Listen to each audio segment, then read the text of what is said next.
Hello everyone, जय सिया राम। कैसे हैं आप सभी लोग? आशा करती हूँ स्वस्थ होंगे, मस्त होंगे। संक्रांत बस आने ही वाली है और आप लोगों के बहुत सारे कमेंट आए हैं मेरे पास कि मैम, राम जी की पत्तल या राम जी का कलेवा क्या होता है, इसे कैसे पकड़ा जाता है संक्रांत वाले दिन से, प्लीज उसके ऊपर वीडियो बना के जल्दी से दे दीजिए। तो सॉरी, मैं थोड़ा सा लेट हो गई हूँ, लेकिन फाइनली संक्रांत से पहले ये वीडियो आप तक पहुंच जाएगी। तो देखिए, संक्रांत वाले दिन से बहुत सारे नियम, दान, धर्म उठाए जाते हैं। हमारे हिंदू धर्म में संक्रांत का विशेष महत्व होता है। इस दिन स्नान का, दान का बहुत ज्यादा महत्व होता है। तो आप अपने यथाशक्ति अनुसार कम या ज्यादा दान जरूर करें। और स्नान भी इस दिन विशेष महत्व रखता है। तो हो सके तो आप किसी भी पवित्र नदी वगैरह में जाके स्नान करके आए। और अगर आप बाहर नहीं जा पा रहे हैं स्नान करने, तो कोई बात नहीं, आप उस दिन सुबह घर पर जब स्नान करेंगे तो गंगा जल पानी में डाल के, थोड़े से तिल डाल के तब स्नान कीजिएगा। और देखिए, संक्रांत पे दान धर्म करने का बहुत नियम है। और कुछ लोगों के मेरे पास कमेंट भी आए थे कि मैम प्लीज बताइए, ये दान धर्म क्यों करते हैं, इन्हें करने से क्या होता है। तो देखिए, मैंने भी अपने बड़ों से सुना है और आप में से कई लोग ऐसे होंगे जिन्होंने अपने बड़ों से सुना होगा। तो कमेंट करके जरूर बताइएगा कि अगर आपने भी यही सब बातें अपने बड़ों से भी सुनी है तो देखिए, हमारे घर के बड़े लोग यही बोलते हैं कि एक लोक होता है जो हम यहाँ रह रहे हैं, और एक मरने के बाद जहां हम जाते हैं वो होता है परलोक। तो देखिए, जो आया है उसने जाना भी है। जब हमने जन्म लिया है तो मृत्यु भी निश्चित ही है। हाँ, किसी की थोड़ा पहले, किसी की थोड़ा बाद में, लेकिन देखिए, जो आया है वो जाएगा। और ऐसा कहा जाता है, हम अपने बड़े बूढ़ों से यही सुनते आए हैं कि इस जन्म में आपने क्या कमाया, आपके पास कितनी धन दौलत है, कितनी गाड़ियां हैं, कितने नौकर चाकर हैं, ऊपर जाके इसका हिसाब किताब नहीं होगा। ऊपर जाके जो हिसाब किताब होगा वो होगा आपके दान का, आपके धर्म का, आपके कर्म का। तो देखिए, अगर आप लोगों के बड़ों से भी आपने यही बातें सुनी है तो मुझे जरूर बताइएगा कमेंट में। तो देखिए, जो आप यहाँ पे करते हैं, ऐसा माना जाता है जो आप यहाँ पे देंगे, यहाँ पे दान करेंगे, परलोक में वही चीजें आपको मिलेगी। क्योंकि देखिए, मरने के बाद हम सब ऊपर जाते हैं। उसके बाद ऐसा कहते हैं कि अगर आपने कुछ यहाँ दान को नहीं किया ना, कुछ भी नहीं किया, तो ऊपर जाके जब आपका लेखा जोखा खोला जाएगा और आपका वहां पे कुछ भी नहीं निकलेगा, तो आप यहाँ पे कितने ही करोड़पति रहे हो, ऊपर जाके आप करोड़पति ही हो जाओगे। इसीलिए जो करना है अपने जीते जी ही कर लीजिए। जो आपके हाथ से छूट जाए वो छोड़ दीजिए। और ऐसा माना जाता है कि जो आपने यहाँ दान किया है, ऊपर जाके आपको ऑटोमेटिकली मिल जाएगा। कथा कहानियों में भी हम लोग यही सुनते हैं, हमें यही सुनने को मिलता है। तो इस मकर संक्रांति पर भी बहुत सारी ऐसी चीजें दान की जाती हैं। ऐसा कहा जाता है कि अगर आपने यहाँ पर टॉर्च दान की है, या दीप दान किए हैं, या मोमबत्ती दान की है, तो जब आप ऊपर जाएंगे, जब आपको गहरी गहरी गुफाओं से गुजरना पड़ेगा या फिर ऐसे अंधेरी कोठरी में जाना पड़ेगा, तो अगर आपने यहाँ पे ऐसा कुछ दान किया है तो वहां पे ऑटोमेटिकली आपके लिए उजाला हो जाएगा। जब वहां पे आप रास्तों में चलेंगे तो आपके पैरों में रोड़ी ना लगे, कंकड़ ना लगे, या कांटे ना चुभे। इसीलिए आपको इस जन्म में, मतलब कि इस समय पर जब आप बुद्धि रखते हैं, जब आपके हाथ में पैसे भी हैं, सब कुछ है, तो आपको इसी जन्म में, ऐसा कहते हैं कि जूते चप्पलों का भी दान करना चाहिए, ताकि जब आप ऊपर चले तो आपको सुविधा हो। तो कुल मिला के कहने का सारांश यही है कि जो भी आप अपने हाथ से दान करते हैं ना, तो कहीं ना कहीं वो आप अपने लिए ही कर रहे हैं। और सबसे बड़ी बात, जब आप दान करते हैं तो आप अपने दान का गंजन ना गाएं, मतलब सबको ना बताएं मैंने तो ये दान दे दिया, अरे मैंने तो इस बार ये दान दे दिया। दान वही लगता है जो आपका दाया हाथ करे तो बाएं को पता भी ना चले, ऐसा ही कहा जाता है। इसीलिए हो सके उतना आप जो है गुप्त दान भी करें, और आप किसी भी गरीब वगैरह की मदद करने के लिए भी दान जरूर से करें। और कभी भी दान करने के बाद आप ये इच्छा ना रखें कि ये मुझे मिलेगा, या ये मैंने दान कर दिया अब तो मुझे चौगुना होके मिलेगा। जब आप किसी चीज की इच्छा करते हैं ना, तब तो बिल्कुल आपको नहीं मिलेगी। तो आप बिल्कुल भी इस चीज की उम्मीद मत कीजिएगा कि आपको क्या मिलेगा। और अपने रास्ते संवारने के लिए ऐसा कहते हैं कि मरने के बाद जब आप ऊपर जाएंगे तो वहां पे आप सभी चीजों का जो है उपयोग कर सकें, ताकि आप ऊपर जाएं तो आपको भी जो चीजें यहाँ पे मिल रही हैं उन्हीं सभी चीजों की फैसिलिटी आपको ऊपर भी प्रोवाइड की जाए। तो इसीलिए आपको इसी जन्म में, इसी समय पर वो सारी चीजों का दान करना चाहिए। तो देखिए, हो सके जो आपकी यथाशक्ति हो आप उस हिसाब से दान कर सकते हैं। ऐसा जरूरी नहीं है कि अगर आपने बड़े बड़े महंगे महंगे सामान या बड़ी बड़ी चीजें दान करनी है तो ही आपको दान का फल मिलेगा। जो आपने बिना किसी का दिल दुखाए, बिना कर्जा लिए हुए पैसों से या बिना चोरी किए हुए पैसों से दान किया है ना, वो दान हमेशा फलदायक होता है। तो आप हमेशा कुछ ना कुछ कम ज्यादा दान जरूर करें। तो अब मैं बात कर लेती हूँ राम जी की पत्तल के बारे में। तो देखिए, बहुत ज्यादा रिक्वेस्टेड वीडियो थी ये मेरी कि राम जी की पत्तल के बारे में बताइए, तो मैं आप लोगों के लिए इस पे वीडियो लेकर आ गई हूँ। अब बात कर लेते हैं राम जी की पत्तल के बारे में। तो देखिए, मैं वीडियो शुरू करने से पहले ही आपको बता दूं कि आप कंफ्यूज ना हो, इसीलिए आप ध्यान से सुनिएगा और बिना स्किप करिए सुनिएगा, क्योंकि थोड़ी सी लंबी होगी वीडियो। क्योंकि आपको अगर एक भी डाउट रह जाएगा तो फिर आप जो है बार बार मुझे कमेंट करके पूछेंगे, इसीलिए मैं इसी में आपके सारे डाउट क्लियर करती हुई चलूंगी। राम जी की जो पत्तल होती है वो भगवानों के लिए दान होता है। तो देखिए, इसमें जो है पत्तल निकाली जाती है, 14 जगह आपको सामान मिनसना होता है और उसके बाद वो दान करना होता है। और हर एक जो पत्तल निकालेंगे ना, वो हर एक जने के लिए स्पेसिफिक डेडिकेटेड है, यानी कि स्पेशल उस जने के लिए होती है वो पत्तल। तो आप आगे जब देखेंगे लिस्ट तो आपको पता चलेगा मैं क्या कहना चाह रही हूँ। तो देखिए, मैं आपको बता देती हूँ कि आप ये जो राम जी की पत्तल निकालते हैं वो किस किस के लिए निकालते हैं। तो देखिए, सबसे पहले जो पत्तल है वो गोविंद के नाम की निकाली जाती है। भगवान गोविंद के लिए पहली पत्तल निकाली जाती है। इसमें आप क्या करेंगे, इसमें आप 14 कटोरी ले लें, 14 थाल ले लें, या फिर आप चाहें तो बर्तन ना लें तो आप सिंपली अपना जो है पत्तल किसी पन्नी वगैरह में भी लपेट के दे सकते हैं। ये आप संक्रांत वाले दिन से शुरू करेंगे। पहली पत्तल जो होगी हमारी गोविंद के नाम की, 14 जगह निकालेंगे। 14 चाहे तो टिफिन ले लें, 14 चाहे तो कटोरी ले लें, 14 चाहे तो प्लेट ले लें।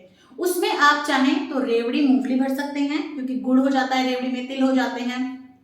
तो हम संक्रांत से रिलेटेड उसमें सामान भरेंगे। चाहे तो आप तिल भून के और बूरा वगैरह या गुड़ मिला के उससे भर दें, चाहे तो आप तिल के लड्डू रख दें उसमें 4, चाहे तो आप खिचड़ी दाल और चावल को मिक्स करके वो भर के रख दें, या चाहे तो आप मूंगफली मिला के मूंगफली रख दें। यानी कि जो संक्रांत से रिलेटेड चीजें होती हैं, जो संक्रांत पे दान करने का धर्म होता है, आप उन चीजों से उस टिफिन को, उस कटोरी को या फिर उस प्लेट को भर लें। और ये आपको 14 जगह निकालनी है। 14 जगह आप निकालेंगे, इसे कहेंगे हम पहली पत्तल गोविंद के नाम की। और उसके बाद ये पत्तल आप किसको देंगे, तो देखिए, आप किसी को भी ये पत्तल दे सकते हैं। आप चाहें तो अपने घर परिवार में बड़े जनों को दे सकते हैं पैर छू के, या आप चाहें तो ये पत्तल जो है आप राह में चलते हुए जो गरीब हों उनको दे दें, या जैसे आपके घर पे जो मेड वगैरह आती हैं, काम करने वाले आते हैं, आप उनको दे दें दान के रूप में। और इसमें आप कुछ दक्षिणा यानी कि कुछ रुपए जरूर रख दीजिएगा। तो पहली पत्तल हुई हमारी गोविंद के नाम की। दूसरी पत्तल होगी हमारी नर के नाम की। उसमें आपको जो है खाना देना है। उसमें आप कुछ भी दे सकते हैं, पूरी सब्जी रायता हलवा पूरी ऐसे दे सकते हैं, या अगर आप घर पे बना के नहीं देना चाहते तो आप मार्केट से आप ऐसा कर लीजिए, कचौरी आलू की सब्जी जो आती है बिना लहसुन प्याज का जो खाना हो, आप वो 14 डोने ले लें और वही की वही आप तुरंत बांट दें। तो ये दूसरी जो पत्तल होगी हमारी वो होगी नर के नाम की। या फिर आप चाहें तो मिठाई लेके, जैसे आप 4-4 बर्फी ले लें या 2-2 4-4 लड्डू ले लें, वो आप दोने में रखें और फिर आप वो बांट सकते हैं। तो आप इस तरह बांट सकते हैं। दूसरी पत्तल हमारी हो गई नर के नाम की। तीसरी पत्तल हमारी होती है नारायण के नाम की। तो भगवान नारायण के नाम की हम तीसरी पत्तल निकालेंगे। इस पत्तल में आपको जो है पीले रंग की जो है कोई मिठाई या पीले रंग का कुछ भी आप दे सकते हैं। जैसे मान लीजिए बेसन के चीले बना के दे दिए आपने, या पीले रंग की मिठाई दे दी, बेसन के लड्डू दे दिए, या बूंदी के लड्डू दे दिए। इस तरह से आप ये दे सकते हैं।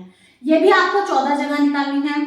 और जोन से आप जिस दिन निकालेंगे उस दिन आप देख लें, या तो आप हर महीने की संक्रांति पे भी दे सकते हैं कि आप हर महीने की जो जो संक्रांति आती रहेगी उस पर दे दें। या फिर आप क्या कर सकते हैं, जैसे आप नारायण की पत्तल भगवान विष्णु का रूप होते हैं, तो आप उनकी जो पत्तल है वो आप सत्यनारायण भगवान के व्रत वाले दिन भी दे सकते हैं।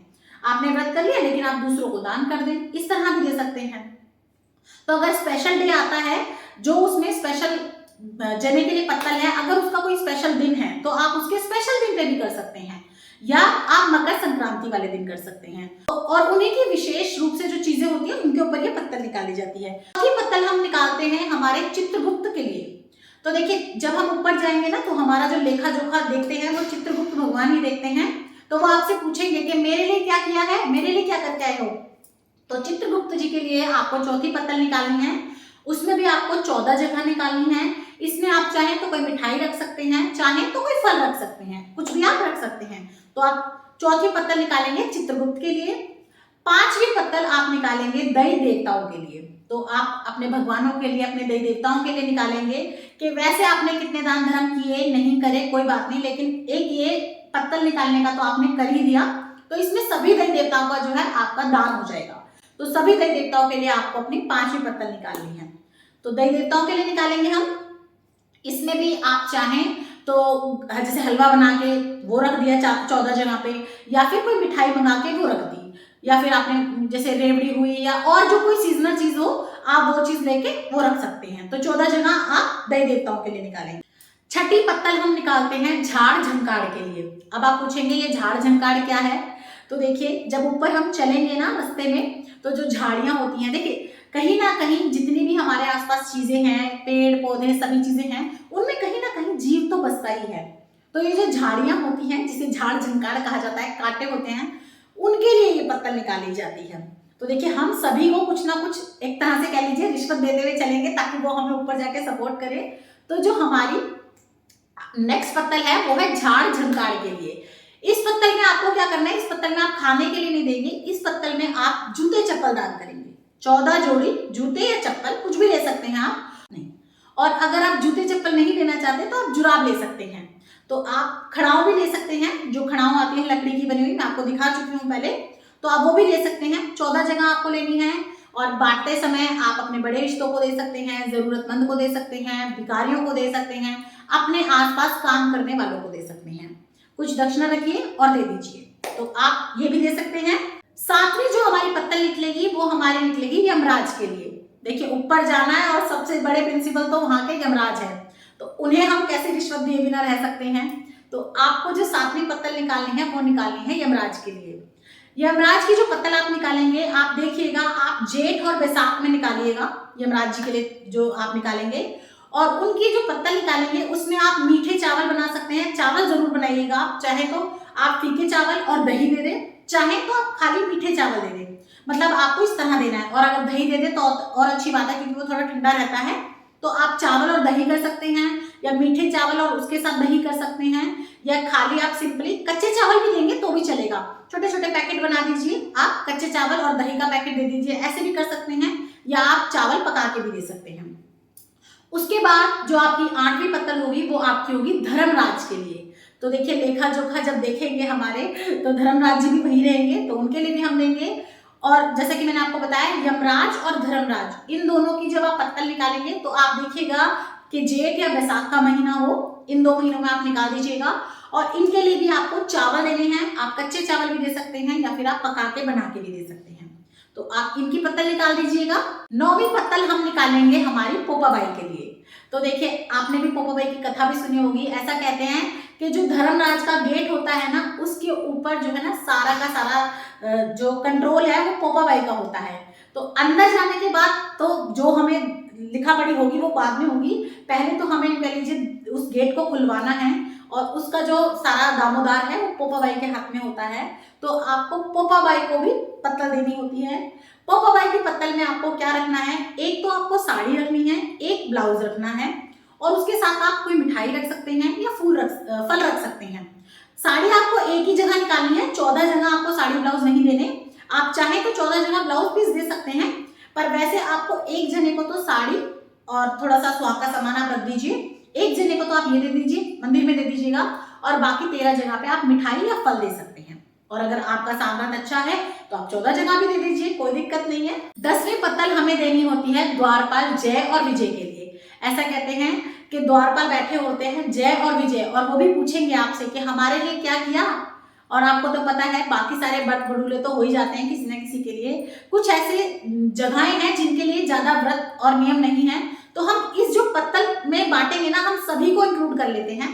तो आपको द्वारपाल जय और विजय के लिए पत्तल देनी है, ताकि वो जो है हमारे ऊपर जाके भगवान से जो है वार्तालाप करवा सके। बीच के सेक्रेटरी हैं वो, तो उनके लिए भी आपको देनी है। तो उनके लिए पत्तल में आप कुछ भी फल या मिठाई निकाल सकते हैं। 14 जगह निकालनी है आपको, और ऐसा नहीं है कि आप एक बार में एक ही पत्तल निकाल सकते हैं, आप एक बार में 2 भी निकाल सकते हैं। मतलब इस संक्रांति पे जैसे मान लीजिए आपने धर्मराज जी के लिए निकाल दी, और साथ में आपने जय विजय जी के लिए भी निकाल दी, इस तरह भी आप कर सकते हैं। 11वीं पत्तल हम निकालेंगे शिव जी के लिए, हमारे शिव भोलेनाथ भंडारी के लिए निकालेंगे 11वीं पत्तल।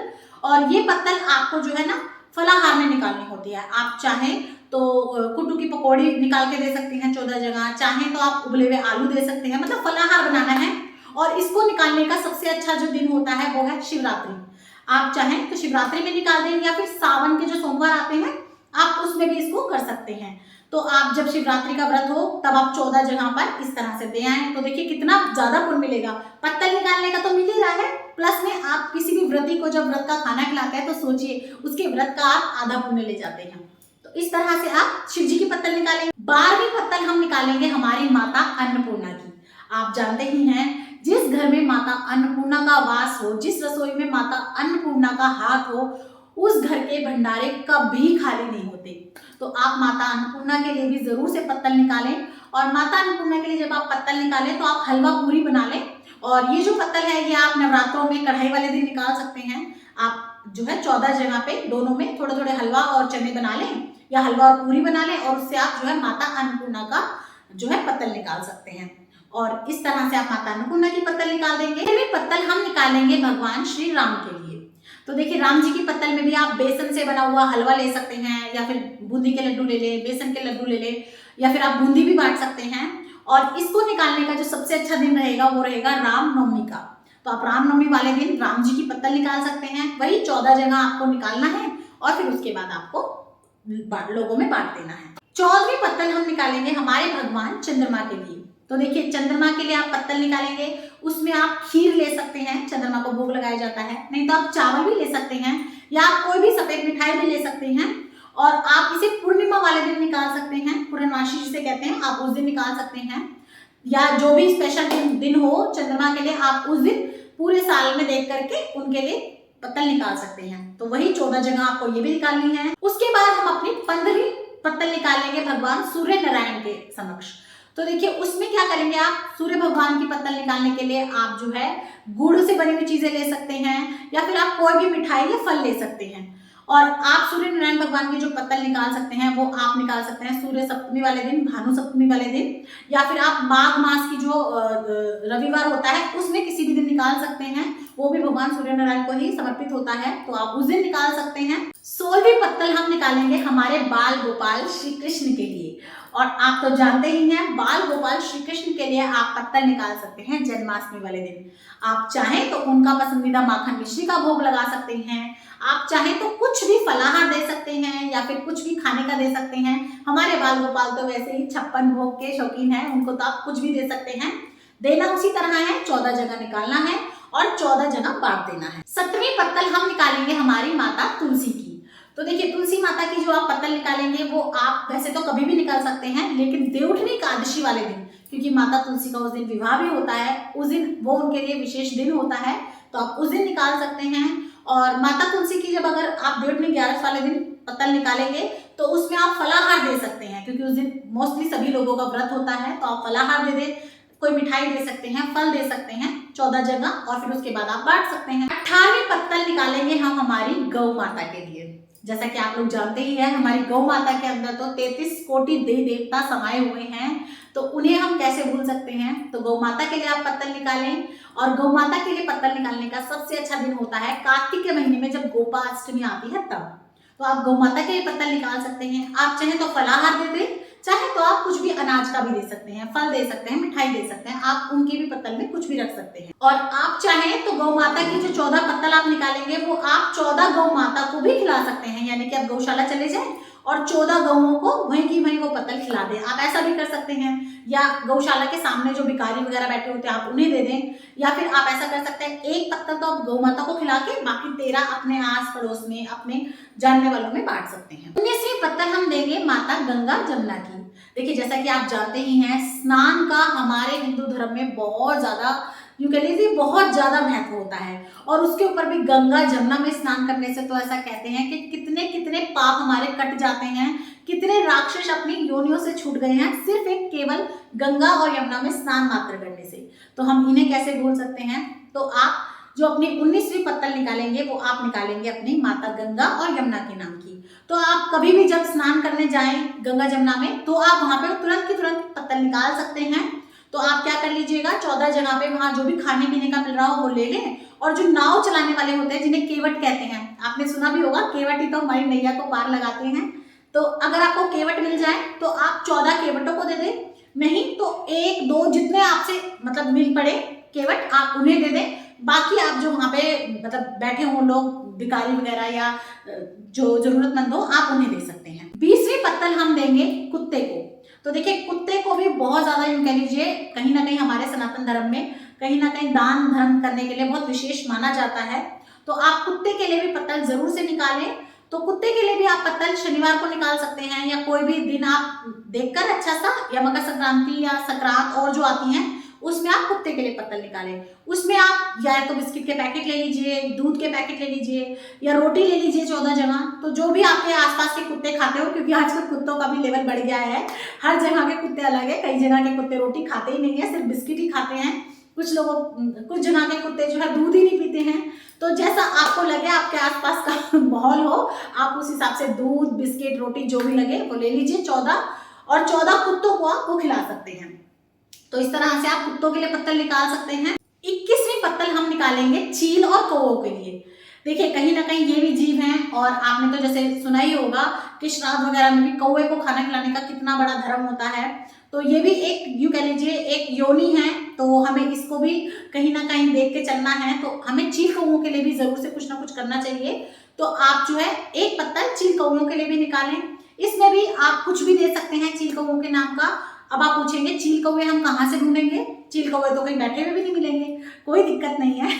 आप अलग अलग जगहों पे 14 जगह पे चील कौवों के नाम से कुछ रख दीजिए। जैसे मान लीजिए आपने अनाज ले लिया, तो आप जो है एक मुट्ठी अनाज आप अपने छत पे डाल दीजिए, एक मुट्ठी आपने सड़क पे इस कोने में डाल दिया, एक मुट्ठी इस कोने में डाल दिया, एक आपने अपनी छत के किसी और कोने में डाल दिया। इस तरह से करके आप 14 जगहों पे चील कौवों के लिए चीजें निकाल सकते हैं, रोटी निकाल सकते हैं, अनाज निकाल सकते हैं। तो आप इस तरह से निकाल दीजिए। 23वीं पत्तल हम निकालेंगे जो जल के जीव होते हैं, कीड़ी हुई या मकोड़े हुए, चींटे वगैरह हुए, उनके लिए। तो उनके लिए भी आप इसी तरह करेंगे। आप उनके लिए आटा भून के उसमें थोड़ा सा मीठा मिला सकते हैं, वो आप डाल सकते हैं 14 जगह। छोटे छोटे पैकेट बना लीजिए आप। जैसे मान लीजिए आपने भून लिया अच्छे से कुछ भी आटा वगैरह, नहीं तो आप दलिया पिसवा लीजिए, या नॉर्मल आप जो है अनाज ले सकते हैं। आप उसका जो है 14 पैकेट बना लीजिए। उसके बाद एक दिन थोड़ा टाइम लगेगा, निकल जाइए, आप पैदल भी चले जाइए या कुछ व्हीकल ले लीजिए, और थोड़ी थोड़ी दूर पे उन्हें डालते हुए चले जाइए। तो एक दिन आप जो है चींटियों के लिए, कीड़े मकोड़ों के लिए, जीव जंतुओं के लिए इस तरह निकाल सकते हैं। कुछ आप जो है आटे की गोलियां बना के, अगर आपके आसपास हों मछलियां वगैरह, तो उनको दे दें। तो इस तरह से जो जीव जंतु होते हैं, कीड़े मकोड़े होते हैं, उनके लिए आप पत्तल निकाल दीजिए। 24वीं पत्तल जो हम निकालेंगे वो हम निकालेंगे भिखारियों के लिए। देखिए हम भगवान से यही प्रार्थना करते हैं कि भगवान कोई हमें ऐसा जीवन काल मत देना जिसमें हम भिखारी बने, हम किसी के आगे हाथ फैलाएं। तो आप अपने जीवन में जब आप सामर्थ्य रखते हैं और आप कर सकते हैं, तो पहले से ही क्यों ना हम अपने अगले जन्म के कर्म सुधार के चलें। तो आप जो 24वीं पत्तल निकालेंगे वो भिखारियों के समक्ष निकालेंगे।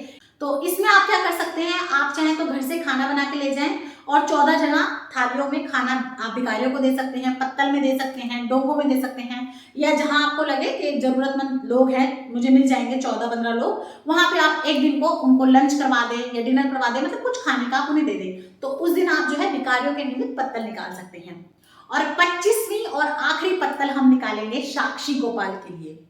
तो देखिए हम अपना साक्षी किसी ना किसी को तो बनाएंगे। देखिए आजकल कलयुग का जमाना है, मान लीजिए कोई न कर जाए कि नहीं आपने तो ये किया ही नहीं है, तो जो 25वीं पत्तल है हमारी वो हम निकालेंगे साक्षी गोपाल के लिए कि भैया हमने अपने हिसाब से अपनी तरफ से सबको दे दिया है। कुछ भूल चूक हो गई हो तो हमें याद दिला ही देना, बाकी हमने अपने हिसाब से सबको दे दिया है। तो ये पत्तल आप साक्षी गोपाल के लिए निकालेंगे। इसमें आप चाहे तो फल ले लें, मिठाई ले लें, खाना ले लें, कुछ भी ले सकते हैं। 14 जगह तो आपको जरूर से निकालनी है, बाकी आपका मन है, आपकी यथाशक्ति है, आप चाहे तो भंडारे लगवा दीजिए, वो आप अपने हिसाब से कर सकते हैं। तो देखिए ये 25 पत्तल होती हैं जो हमें निकालनी होती हैं। इन्हें राम जी की पत्तल या राम जी का कलेवा भी कहा जाता है।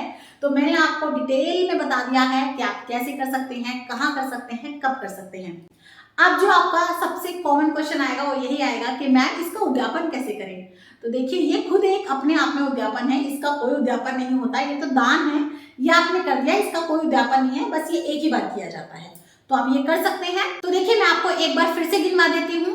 पहली पत्तल हम निकालेंगे गोविंद के नाम की, दूसरी पत्तल हम निकालेंगे नर के नाम की, तीसरी पत्तल हम निकालेंगे नारायण के नाम की, चौथी पत्तल हम निकालेंगे चित्रगुप्त के नाम की, पांचवी पत्तल हम निकालेंगे दई देवताओं के नाम की, छठी पत्तल हम निकालेंगे झाड़ झंकार के नाम की, सातवीं पत्तल हम निकालेंगे धर्मराज के नाम की, आठवीं पत्तल हम निकालेंगे यमराज के नाम की, नौवीं पत्तल हम निकालेंगे पोपाबाई के नाम की, 10वीं पत्तल हम निकालेंगे जय और विजय के नाम की, 11वीं पत्तल हम निकालेंगे शिवजी के नाम की, 12वीं पत्तल हम निकालेंगे अन्नपूर्णा माता के नाम की, 13वीं पत्तल हम निकालेंगे राम जी के नाम की, 14वीं पत्तल हम निकालेंगे चंद्रमा के नाम की, 15वीं पत्तल हम निकालेंगे सूर्य भगवान के नाम, 16वीं पत्तल हम निकालेंगे हमारे बाल गोपाल के नाम की, 17वीं पत्तल हम निकालेंगे माता तुलसा के नाम की, 18वीं पत्तल हम निकालेंगे गौ माता के नाम की, 19वीं पत्तल हम निकालेंगे माता गंगा जमुना के नाम की, 20वीं पत्तल हम निकालेंगे कुत्ते के नाम की, 21वीं पत्तल हम निकालेंगे कौवे और चील के नाम की, 22वीं पत्तल हम निकालेंगे जो जल जीव होते हैं उनके नाम की, 23वीं पत्तल हम निकालेंगे चींटी वगैरह के नाम की जो हमारे कीड़े मकोड़े होते हैं, 24वीं पत्तल हम निकालेंगे हमारे भिखारी के नाम की, और 25वीं पत्तल हम निकालेंगे साक्षी गोपाल के नाम की। तो इस तरह से ये 25 पत्तल आपको निकालनी है। आप चाहें तो 1 साल में ये पत्तल कंप्लीट कर सकते हैं, या अगर आप चाहें तो 3 साल में भी इन पत्तल को कंप्लीट कर सकते हैं, लेकिन उससे ज्यादा समय आप मत लगाइएगा। और जैसा कि मैंने आपको बताया कि आप चाहें तो हर महीने की संक्रांति वाले दिन इसे कर सकते हैं, 2-2 करके भी कंप्लीट कर सकते हैं, या जैसे मान लीजिए आपने संक्रांति वाले दिन तो कुत्ते की पत्तल निकाल दी और उसी महीने में आपकी शिवरात्रि आई तो आप शिव जी की पत्तल भी निकाल दीजिए। तो इस तरह से आप अपनी गिनती कर सकते हैं। तो आप अपना ये नोट करते रहिएगा आप किस किस की पत्तल निकाल चुके। जरूरी नहीं है जो लाइन वाइज मैंने बताया है आपको आप उन्हीं में निकालें। आप चाहें तो फरवरी में अभी शिव जी की पत्तल निकाल सकते हैं। आप फरवरी में ही हमारी शिवरात्रि आएगी, फरवरी मार्च में, तो आप शिव जी की पत्तल तब निकाल सकते हैं। इसी तरह से आप कीड़ी की पत्तल अभी जनवरी में ही निकाल दीजिए। तो इस तरह से जो है आप अपनी आगे पीछे भी कर सकते हैं। जरूरी नहीं है जो क्रम मैंने बताया है या जिस तरह से मैंने बताया है आप उसी तरह निकालेंगे। आई होप मैंने आपके सभी डाउट इसी वीडियो में क्लियर कर दिए होंगे। तो वीडियो आपको कैसी लगी मुझे कमेंट करके जरूर बताइएगा और ज्यादा से ज्यादा शेयर कीजिएगा ताकि सभी इसका लाभ उठा सके। और भी इसी तरह की बहुत सारी वीडियोस आपको चैनल पे मिल जाएंगी, उन्हें भी आप जरूर देखिएगा। और अगर आपको वीडियो पसंद आए, मेरा चैनल अच्छा लगे तो लाइक शेयर सब्सक्राइब करना बिल्कुल भी मत भूलिएगा और ज्यादा से ज्यादा शेयर जरूर कर दीजिएगा। कमेंट बॉक्स में जय सिया राम जरूर से लिख दीजिएगा। जय सिया राम।